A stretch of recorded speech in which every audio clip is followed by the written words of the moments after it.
Hi everyone, welcome to Siva Science Galaxy. இந்த வீடியோவில் national education policy 2020 பற்றி சில விஷயங்களை பேசுவோம். The draft of the policy has been recently brought to the public domain by MHRD, Ministry of Human Resource and Development, Government of India.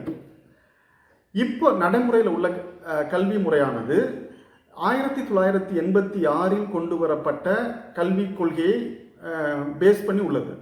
அந்த கல்விக் கொள்கையானது national policy on education 1986. That national education policy was subjected to many refinements in the year of 1992. அதுக்கு பிறகு கொண்டு வரப்பட்ட national education policy இதுதான், national education policy 2020, தேசிய கல்விக் கொள்கை 2020.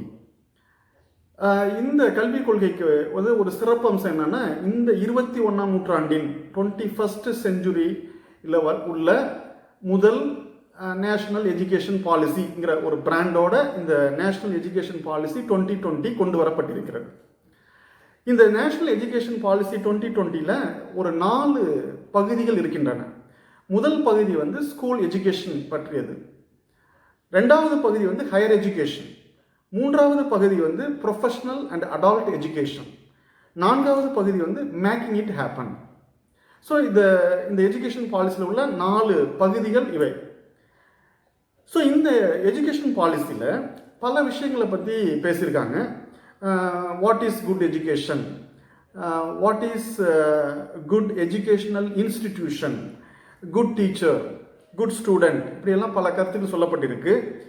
நாலேஜ் லேண்ட்ஸ்கேப், எம்ப்ளாய்மெண்ட் லேண்ட்ஸ்கேப்ங்கிற கருத்துக்கள்லாம் பல சொல்லப்பட்டிருக்கின்றன. இந்த மாதிரி இந்த நேஷனல் எஜுகேஷன் பாலிசியை பற்றி பல யூடியூப் வீடியோகள் வந்து கொண்டிருக்கின்றன. இன்னும் நிறையா வரும். நிறைய வெபினார் போயிட்டுருக்கு. நிறைய எக்ஸ்பீரியன்ஸ்டு எஜுகேஷனிஸ்ட் நிறைய வெபினார் கொடுக்குறாங்க. இது மாதிரியான வீடியோ, என்னுடைய வீடியோ, மற்ற வீடியோக்கள் எல்லாத்தையும் பாருங்கள். எல்லாருடைய ஸ்பீச்சையும் கேளுங்க. நீங்களும் போய் MHRD வெப்சைட்லேருந்து அந்த எஜுகேஷன் பாலிசியை டவுன்லோட் பண்ணி படிங்க. சரியான கருத்துக்களை தெளிவாக புரிஞ்சுங்க. இப்போ இந்த வீடியோவில் ஸ்கூல் எஜுகேஷனை பற்றி சில கருத்துக்களை உங்களோட ஷேர் பண்ணிக்கிறேன். இந்த ஸ்கூல் எஜுகேஷனோட கருத்துக்களை ஷேர் பண்ணுறத கொஸ்டின் ஆன்சர் பேட்டர்னாக வச்சுருக்கோம். அதனால் உங்களுக்கு ரொம்ப ஈஸியாக புரியும்னு நினைக்கிறேன். கொஸ்டின்ஸ் கேட்பாங்க, நான் ஆன்சர் பண்ணுவேன். Let's start. கொஸ்டின்ஸ் கேட்கலாம். பள்ளி கல்வியை பொறுத்தவரை தற்போதைய கல்வி முறைக்கும் புதிய கல்விக் கொள்கைக்கும் என்ன வேறுபாடு? மிக சரியான கேள்வி. இந்த கேள்வியிலேருந்து தான் இந்த பாலிசி, ஸ்கூல் எஜுகேஷன் பாலிசியை நம்ம ஸ்டார்ட் பண்ணுறோம். சரியாக கேட்கப்பட்ட கேள்வி. இப்போ உள்ள கல்வி முறைப்படி 10+2 பேட்டர்னை நம்ம ஸ்கூல் எஜுகேஷனில் பயன்படுத்துகிறோம். 10+2ங்கிறது என்னது? கிரேட் 1, ஸ்டாண்டர்ட் 1லேருந்து ஸ்டாண்டர்ட் 10, அப்புறம் ஸ்டாண்டர்ட் 11, ஸ்டாண்டர்ட் 12. ஸோ 10+2ங்கிற பேட்டர்னை நம்ம ஃபாலோ பண்ணுறோம். இப்போ நேஷனல் எஜுகேஷன் பாலிசி 2020ங்கிற கொள்கைப்படி 5+3+3+4ங்கிற பேட்டர்னை ஃபாலோ பண்ணணும். 5+3+3+4 பேட்டர்னை ஃபாலோ பண்ணணும். இதுதான் முதல் டிஃப்ரென்ஸ். இப்போ உள்ள கல்வி முறைப்படி 10+2, இப்போ உள்ள நேஷனல் எஜுகேஷன் பாலிசி 2020 முறைப்படி 5+3+3+4 பேட்டர்னை ஃபாலோ பண்ணணும். ஸோ இதில் இந்த 5+3+3+4 அப்படிங்கிறது 4 stages. First stage foundational stage, second stage preparatory stage, third middle stage, fourth secondary stage. இப்போ ஃபவுண்டேஷனல் ஸ்டேஜ் அது 5 years. அதில் pre school 3 years, school grade 1, grade 2, standard 1, standard 2, school stage. So இந்த foundational ஸ்டேஜில் 5 years, pre school 3 years, school 2 years. Preparatory stage இது 3 years. இதில் 3rd standard, 4th standard, 5th standard. அப்புறம் middle stage இதுவும் 3 years. இது 6th standard, 7th standard, 8th standard. Then we have secondary stage, அது 4 years. 9th standard, 10th standard, 11th standard, 12th standard. ஸோ இதுதான் இப்போ நம்ம ஃபாலோ பண்ணுற கல்வி முறைக்கும் நேஷனல் எஜுகேஷன் பாலிசி 2020ல் சொல்லப்பட்ட ஸ்கூல் கல்வி முறைக்கும் உள்ள வேறுபாடு. வேற ஏதாவது கொஸ்டின் தான் கேளுங்க. 10+2 மற்றும் 5+3+3+4 என்ற பேட்டர்ன் வேறுபாடை தவிர வேறேனும் வேறுபாடு இருக்கிறதா? மிகவும் சரியான கொஸ்டின். முதல் கொஸ்டின் கேட்கப்பட்ட பிறகு இந்த கொஸ்டின் தான் கேட்கப்பட வேண்டும். I am very happy to give the answer for the question. இப்போ என்ன கொஸ்டின் அப்படின்னா, இந்த பேட்டர்ன் டிஃப்ரென்ஸை தவிர வேற ஏதாவது டிஃப்ரென்ஸ் இருக்கா அப்படிங்கிறது தான். இப்போ உள்ள கல்வி முறைப்படி இந்த 10+2 பேட்டர்னில் ப்ரீகேஜி, எல்கேஜி, யூகேஜி மேண்டேட்ரி கிடையாது. ஆனால் இப்போ உள்ள புதிய கொள்கைப்படி நேஷனல் எஜுகேஷன் பாலிசி 2020 படி ப்ரீகேஜி, எல்கேஜி, யூகேஜி அந்த டேர்ம்ஸ் யூஸ் பண்ணுறாங்களா அல்லது வேறு மாதிரியான டேர்ம் யூஸ் பண்ண போகிறாங்கன்னு தெரியல. பட் அந்த எஜுகேஷன் மஸ்ட், அந்த எஜுகேஷன் கட்டாயமாக்கப்படும். ஸோ இதுதான் முதல் முக்கியமான டிஃப்ரென்ஸ். அப்புறம் எஜுகேஷன் பேட்டர்ன், இந்த டீச்சிங் மெத்தடாலஜியில் தேர் ஆர் டிஃப்ரென்சஸ் கொடுத்துருக்காங்க. இப்போ வந்து 4 ஸ்டேஜ் சொன்னோம். Foundational stage, preparatory stage, middle stage and secondary stage. இந்த 4 ஸ்டேஜஸ்லையும் இந்த teaching methodology going to be subtle differences. For example, foundational stage அதில் வந்து டீச்சிங் ஸ்ட்ராட்டஜி பார்த்தீங்கன்னா ப்ளே பேஸ்டு டீச்சிங் ஸ்ட்ராட்டஜி அப்படின்னு சொல்கிறாங்க. Play based teaching strategy. Preparatory stage அதில் பார்த்தீங்கன்னா activity based teaching strategy. Middle stage experimental based teaching methodology. அப்புறம் fourth one secondary ஸ்டேஜை பொறுத்த வரையும் மல்டி டிசிப்ளினரி ஸ்டடி. அது என்ன மல்டி டிசிப்ளினரி ஸ்டடி அப்படின்னா, இப்போ உள்ள கல்வி முறைப்படி இப்போ +1 +2 ஸ்டூடெண்ட்ஸ் எடுத்துட்டிங்கன்னா, ஸ்டேட் போர்டு எடுத்துக்கிட்டிங்கன்னா உங்களுக்கு ஒரு சில குரூப்ஸ் இருக்குது. 2 languages plus physics, chemistry, maths, biology. இது ஒரு குரூப். இன்னொரு குரூப் வந்து 2 languages, physics, chemistry, botany and zoology. இப்போ சென்ட்ரல் போர்டு எடுத்துன்னா there are a few number of groups. For example, language plus physics, chemistry, maths, biology. இது ஒரு group. இன்னொரு group பார்த்தீங்கன்னா language, physics, chemistry, maths, computer science. இதே மாதிரி state board, central போர்டில் சில குரூப்ஸ் வந்து ஃபிக்ஸ்டு கரிக்குலமோட டிஃபைன் பண்ணியிருக்காங்க. ஆனால் இந்த புதிய நேஷனல் எஜுகேஷன் பாலிசி 2020 படி ஃப்ளெக்சிபிள் கரிக்குலம் இம்ப்ளிமெண்ட் பண்ணுறதா சொல்கிறாங்க. அது என்ன ஃப்ளெக்சிபிள் கரிக்குலம் அப்படின்னா, there is no fixed curriculum அல்லது சாய்ஸ் பேஸ்டு கரிக்குலம். அப்படின்னா இந்த +1 +2 students can select their own subjects. There will be a core subject. In addition, there will be a student choice subjects. அப்போ ஒவ்வொரு ஸ்டூடெண்ட்ஸும் அவங்களுக்கு பிடிச்ச சப்ஜெக்டை எடுத்துக்கலாம். So there will be a flexibility in the curriculum அப்படின்னு சொல்லியிருக்காங்க. அடுத்தது இன்னொரு இன்ட்ரெஸ்டிங் பாயிண்ட் என்னன்னா, மிடில் ஸ்டேஜ் அப்படிங்கிறது 6th, 7th, 8th standard students. இப்போ அந்த மிடில் ஸ்டேஜில் அவங்களுக்கு வந்து ஃபன் கோர்ஸ் கொடுக்கணும் அப்படின்னு சொல்லியிருக்காங்க. இதுவும் மேண்டேட்டரி. இந்த ஃபன் கோர்ஸ் அப்படிங்கிறதுக்கு சில எக்ஸாம்பிள் கொடுத்துருக்காங்க.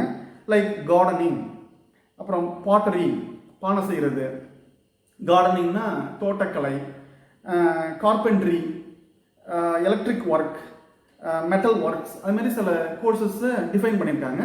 இந்த கோர்சஸை அந்த ஸ்டூடெண்ட்ஸுக்கு இம்ப்ளிமெண்ட் பண்ணணும், சொல்லிக் கொடுக்கணும் அப்படின்னு சொல்லியிருக்காங்க. ஸோ இதெல்லாம் வந்து இப்போ உள்ள எஜுகேஷன் சிஸ்டத்தில் பார்த்தீங்கன்னா இருந்துச்சு. நான் படிக்கும்போது, நான் ஸ்கூல் எஜுகேஷன் படிக்கும் போதெல்லாம் ஹேண்டிகிராஃப்ட் அப்படின்னு ஒரு ஸ்டடீஸ் எங்களுக்கு இருந்துச்சு. அதை வந்து இப்போது வேற ஒரு ஃபன் ஸ்டடீஸ் அப்படிங்கிற இந்த பாலிசியில் கொண்டாந்துருக்கிறதா நான் நினைக்கிறேன். அப்புறம் இன்னொரு விஷயமும் சொல்லியிருக்காங்க இந்த நேஷ்னல் எஜுகேஷன் பாலிசி 2020. அதில் வந்து என்னென்னா, knowledge of India, knowledge from ancient India, அதெல்லாம் நிறைய சொல்லிக் கொடுக்கணும், இதெல்லாம் மேண்டேட்ரி அப்படின்னு சொல்லியிருக்காங்க.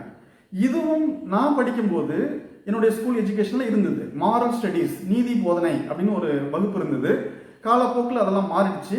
அதெல்லாம் மறுபடியும் இந்த நேஷ்னல் எஜுகேஷன் பாலிசி 2020 கொண்டு வரதா நான் நினைக்கிறேன். ஸோ இந்த நேஷ்னல் எஜுகேஷன் பாலிசியில் முக்கியமாக என்னன்னா, பேட்டர்ன் டிஃபர் ஆகுது, அதில் டீச்சிங் மெத்தடாலஜி டிஃபர் ஆகுது, அப்புறம் ஃப்ளெக்சிபிள் கரிக்குலம் கொடுக்குறாங்க, ஃபன் கோர்சஸ் ஆட் பண்ணுறாங்க, அது இல்லாமல் மாரல் ஸ்டடீஸ் கொடுத்துருக்காங்க.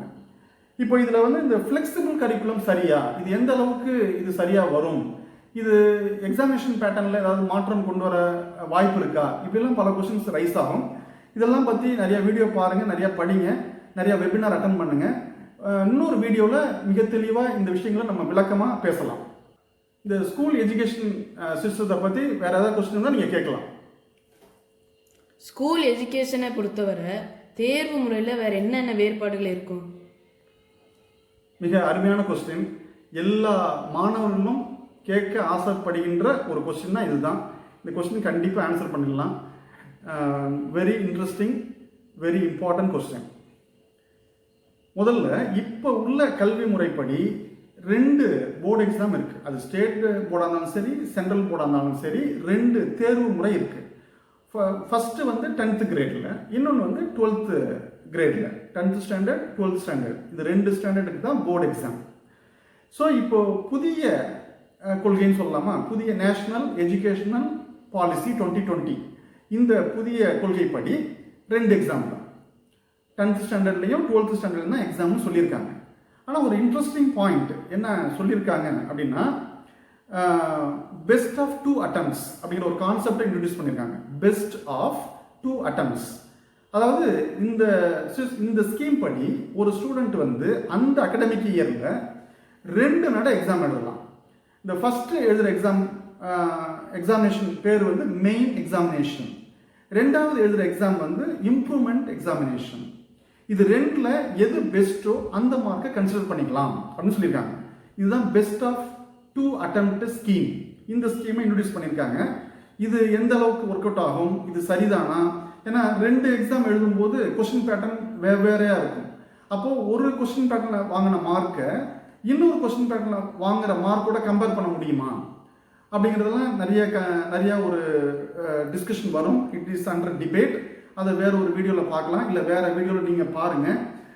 பட் இந்த ஒரு கான்செப்ட் கொண்டாந்துருக்காங்க. அதாவது பெஸ்ட் ஆஃப் 2 attempt அப்படிங்கிறது ஒரு புதிய தேர்வு முறையில் கொண்டு வரப்பட்டிருக்கின்ற ஒரு சஜஷன்.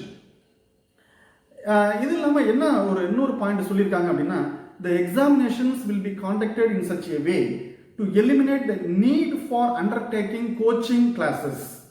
கோச்சிங் கிளாஸஸை எடுக்கிறதுக்கான அவசியமே இல்லாத வகையில் இந்த எக்ஸாமினேஷன் காண்டக்ட் பண்ணப்படும் அப்படின்னு சொல்லியிருக்காங்க. ஆனால் இது எப்படி முடியும், அந்த ஃபீஸபிலிட்டியை பற்றி அவங்க எதுவும் சொல்லலை. ஆனால் இந்த ஒரு கான்செப்டை சொல்லியிருக்காங்க. அப்படின்னா எக்ஸாமினேஷன் எப்படி காண்டக்ட் பண்ணப்படும், என்னென்ன அந்த கொஸ்டின் பேட்டர்னில் எப்படியெல்லாம் மாற்றம் வரும், அதெல்லாம் பற்றி அவங்க தெளிவாக அந்த பாலிசியில் கொடுக்கப்படவில்லை. ஸோ இதுதான் இப்போ உள்ள கல்விக் கொள்கையின்படி உள்ள எக்ஸாமினேஷன் முறைக்கும் இந்த நேஷனல் எஜுகேஷன் பாலிசி 2020 இல்லை கொடுக்கப்பட்ட எக்ஸாமினேஷன் முறைக்கும் உள்ள வேறுபாடு. Any other questions? எந்த மொழியில் கல்வி கற்பிக்கப்படும்? எத்தனை மொழிகளை மாணவர்கள் கற்றுக்கொள்ள வேண்டும்? மிக நல்ல கொஸ்டின். எல்லா பேரண்ட்ஸும் கேட்க விரும்புகிற கொஸ்டினில் கண்டிப்பாக இதுவும் ஒரு கொஸ்டின் தான். கொஞ்சம் ரிஸ்கான கொஸ்டின் தான், ஆன்சர் பண்ணிவிடுவோம். ரைட். இந்த நேஷ்னல் எஜுகேஷன் பாலிசி 2020 படி மீடியம் ஆஃப் இன்ஸ்ட்ரக்ஷன் வந்து மதர் டங் அப்படின்னு சொல்லியிருக்காங்க. ரொம்ப தெளிவாக சொல்லப்பட்டிருக்கு. இந்த மதர் டங் அப்படிங்கிறதுக்கு டிஃப்ரெண்ட் நேம்லாம் கொடுக்குறாங்க, சும்மா தெரிஞ்சுக்கலாம். Home language, local language, regional language அப்படின்னு சொல்கிறாங்க. ஸோ இந்த மீடியம் ஆஃப் இன்ஸ்ட்ரக்ஷன் வந்து ரீஜனல் லாங்குவேஜில் தான் இருக்கணும் அல்லது மதர் டங்கில் தான் இருக்கணும் அப்படின்னு சொல்லப்பட்டிருக்கு. அதுக்கு பிறகு சில ஃப்ளெக்சிபிலிட்டி அதில் கொடுக்குறாங்க. அது என்ன அப்படின்னா, 4 ஸ்டேஜஸ் சொன்னோம் இல்லையா, ஸ்கூல் எஜுகேஷனை பொறுத்தவரை 4 stages: foundational stage, preparatory stage, middle stage and secondary stage. இதில் இந்த ஃபவுண்டேஷனல் ஸ்டேஜ், ப்ரிப்பரேட்டரி ஸ்டேஜ், இந்த 2 ஸ்டேஜுக்கும் மீடியம் ஆஃப் இன்ஸ்ட்ரக்ஷன் கண்டிப்பாக மதர் டங்கில் தான் இருக்கணும் அப்படின்னு சொல்லப்பட்டிருக்கு. அடுத்தது மிடில் ஸ்டேஜ் வரும்போது ப்ரிஃபரபிள், மதர் டங் வந்து ப்ரிஃபரபிள் அப்படின்னு சொல்லியிருக்காங்க. செகண்டரி ஸ்டேஜ் வரும்போது பாசிபிளாக இருந்தால் கண்டினியூ பண்ணிக்கலாம், மதர் டங்கில் டீச் பண்ணலாம் அப்படின்னு சொல்லியிருக்காங்க. ஸோ இதுதான் மீடியம் ஆஃப் இன்ஸ்ட்ரக்ஷனை பற்றி இந்த எஜுகேஷன் பாலிசி 2020 கொடுக்கப்பட்டிருக்கிறது. இப்போ இதில் என்ன இன்னொரு விஷயம் சொல்லியிருக்காங்க அப்படின்னா, கண்டிப்பாக 2 லாங்குவேஜில் அந்த கம்ப்ளீட் கரிக்குலம் கொடுக்கப்படும் அப்படின்னு சொல்லியிருக்காங்க. ஒன்று வந்து மதர் லாங்குவேஜ், ரீஜனல் லாங்குவேஜ், அதில் வந்து அந்த எல்லா கல்வி ரிலவெண்ட் இன்ஃபார்மேஷனும் கொடுக்கப்படும். இன்னொன்று வந்து இங்கிலீஷ் லாங்குவேஜில் கொடுக்கப்படும் அப்படின்னு சொல்லியிருக்காங்க. ஸோ இது வந்து மீடியம் ஆஃப் இன்ஸ்ட்ரக்ஷன். இப்போ அதில் இன்னொரு விஷயம் என்ன சொல்கிறாங்க அப்படின்னா 3 லாங்குவேஜ் ஃபார்முலா அப்படின்னு ஒன்று சஜஸ்ட் பண்ணியிருக்காங்க. 3 லாங்குவேஜ் ஃபார்முலா, 3 மொழி கொள்கை அப்படின்னு ஒன்று சொல்லியிருக்காங்க. ஸோ அதில் வந்து சொல்லப்பட்ட கருத்து என்னன்னா, இந்த ஃபவுண்டேஷனல் ஸ்டேஜில் இருந்து எல்லா மாணவர்களும் இந்த 3 மொழி கொள்கையை கடைபிடிக்க வேண்டும் அப்படின்னு சொல்லியிருக்காங்க. ஃபவுண்டேஷனல் ஸ்டேஜ் 3 years, அந்த ஸ்டூடெண்ட் ஏஜ் வந்து 3 years when they enter into the foundational stage. அந்த ஸ்டேஜில் இருந்து செகண்டரி ஸ்டேஜ் வரையும் இந்த 3 லாங்குவேஜ் ஃபார்முலா கடைபிடிக்கப்பட வேண்டும் அப்படின்னு சொல்லப்பட்டிருக்கு. அந்த 3 லாங்குவேஜில் 3 மொழிகளை அந்த மாணவர்கள் கற்றுக்கொள்ள வேண்டும். அந்த 3 மொழிகளில் 2 மொழிகள், 2 of the 3 language are native to India. 2 Indian languages படிக்கணும். ஒன்று வந்து ஃபாரின் லாங்குவேஜாக இருக்கலாம். கண்டிப்பாக ஃபாரின் லாங்குவேஜ் இங்கிலீஷ் தான். இப்போ 2 இந்தியன் லாங்குவேஜ் அப்படின்னு சொல்லும்போது கண்டிப்பாக ஒரு லாங்குவேஜ் வந்து மதர் டங்காக இருக்கும். இன்னொரு லாங்குவேஜை அந்த ஸ்டூடெண்ட் செலக்ட் பண்ணணும். அது இந்தியன் லாங்குவேஜாக தான் இருக்கணும் அப்படின்னு சொல்லப்பட்டிருக்கு. அப்போ இந்தியன் லாங்குவேஜ்னா எதெல்லாம் இந்தியன் லாங்குவேஜ் அப்படின்னு கேட்டால் அதுக்கு என்ன சொல்லியிருக்காங்கன்னா 8th schedule of the constitution of India. 8th schedule of the constitution of India அதில் கொடுக்கப்பட்ட மொழிகளை வரிசைப்படுத்தியிருக்காங்க. நான் அதை வந்து அல்ஃபாபெட்டிக்கல் ஆர்டரில் சொல்கிறேன், வேறு எந்த ஆர்டரும் கிடையாது, அல்ஃபாபெட்டிக்கல் ஆர்டரில் சொல்கிறேன். அதில் கன்னடா, மலையாளம், ஓடியா, பாலி, பெர்சியன், பிரஹிட், சான்ஸ்கிரிட், தமிழ் அண்டு தெலுங்கு, இதுமாரி மொழிகள்லாம் கொடுக்கப்பட்டிருக்கு. இந்த மொழிகளில் ஏதாவது ஒரு மொழியை எடுத்து அந்த ஸ்டூடெண்ட் படிக்க வேண்டும் அப்படின்னு சொல்லியிருக்காங்க. ஸோ இதுதான் 3 மொழி ஃபார்முலா. ஸோ இது வந்து ஸ்டூடெண்ட்ஸ்க்கு கொடுக்கணும்னு சொல்லியிருக்காங்க. நமக்கே தெரியும், 3 வயசில் ஒரு குழந்தைக்கு தன்னுடைய தாய்மொழியை சரியாக பேச வர்றதே கொஞ்சம் கஷ்டமாக இருக்கலாம். இப்போ அந்த ஸ்டேஜில் இந்த 3 மொழியும் கொடுக்கும்போது அந்த குழந்தைய அந்த 3 மொழியும் கற்பதற்கான வாய்ப்பு இருக்குமா அப்படின்னு நமக்கு தெரியல. இதை பற்றி அனுபவம் வாய்ந்த கல்வியாளர் நிறையா பேசுவாங்க. அவங்களுடைய கருத்துக்கள்லாம் கேட்டு தான் இந்த கவர்மெண்ட் வந்து அதை பற்றி ஒரு முடிவெடுக்கும் நான் நம்புகிறேன். ஸோ அதை பற்றி நம்ம இதுக்கு மேலே இந்த வீடியோவில் பேச வேண்டாம். ஸோ இப்படி ஒரு கருத்து கொடுக்கப்பட்டிருக்கிறது. இதுதான் அந்த 3 language formula. But medium of instruction வந்து mother tongue. That can be from foundational course to secondary stage அப்படின்னு சொல்லப்பட்டிருக்கு. ரொம்ப தெளிவாக இருக்குன்னு நினைக்கிறேன். இதுவரை நேஷ்னல் எஜுகேஷன் பாலிசி 2020 ஸ்கூல் எஜுகேஷனை பற்றி சில விஷயங்களை நம்ம பேசியிருக்கோம். இப்போ இந்த பாலிசியை ஸ்கூல் எஜுகேஷனில் இம்ப்ளிமெண்ட் பண்ணுறதுக்கு குவாலிஃபைடு டீச்சர்ஸ் கண்டிப்பாக வேணும். எப்படி இந்த குவாலிஃபைடு டீச்சர்ஸுக்கு பயிற்சி அளிக்கிறது அப்படிங்கிற முறையும் நிறையா சொல்லப்பட்டிருக்கு, இந்த எஜுகேஷன் பாலிசியில் சொல்லப்பட்டிருக்கு. அப்புறம் இன்னொரு விஷயம் என்னன்னா, இந்த பாலிசி இம்ப்ளிமெண்ட் ஆகும்போது இந்த பாலிசி முறைப்படி படித்து வருகின்ற மாணவர்களுக்கு ஹையர் எஜுகேஷனில் ப்ராப்பராக வாய்ப்புகள் இருக்கணும். அப்போ ஹையர் எஜுகேஷன் எப்படி மாற்றப்பட வேண்டும் அதுக்கும் எல்லாமே சொல்லப்பட்டிருக்கு. அதுக்கு பிறகு ப்ரொஃபஷனல் எஜுகேஷனும் சொல்லப்பட்டிருக்கு, அடல்ட் எஜுகேஷன் சொல்லப்பட்டிருக்கு. இந்த பாலிசியை எப்படி இம்ப்ளிமெண்ட் பண்ணணும், எந்தெந்த ஃபேஸில் இம்ப்ளிமெண்ட் பண்ணணும், சிஸ்டமேட்டிக்காக phase 1, phase 2, phase 3, phase 4 அப்படிங்கிற நம்பர் ஆஃப் ஃபேஸஸில் இதை இம்ப்ளிமெண்ட் பண்ணணும், அதை எப்படி இம்ப்ளிமெண்ட் பண்ணணும் அப்படிங்கிறதும் சொல்லியிருக்காங்க. இந்த பாலிசி ஃபுல் ஃப்ளெட்ஜாக இம்ப்ளிமெண்ட் ஆகிறது 2030, 2040 தான் இம்ப்ளிமெண்ட் ஆகும் அப்படின்னும் சொல்லப்பட்டிருக்கு. ஸோ இது வந்து இந்த 2020 நான் ஆரம்பத்திலே சொன்ன மாதிரி இந்த 21st செஞ்சுரியில் கொடுக்கப்பட்ட நேஷ்னல் எஜுகேஷன் பாலிசி, இது எல்லாருடைய கருத்துக்களுக்காகவும் இப்போது நம்ம எல்லாருடைய கருத்துக்களுக்காகவும் கொடுக்கப்பட்டிருக்கிறது. ஸோ நம்ம எல்லாரும் அதை படிச்சுட்டு சரியான பெர்ஸ்பெக்டிவ் சஜஷனை கொடுக்கும்போது இந்த பாலிசி சரியான முறையான வடிவத்துடன் நல்ல எதிர்காலத்தை கொடுக்கக்கூடிய ஒரு பாலிசியாக வரும் என்று நம்புவோம். Thank you so much for watching the video.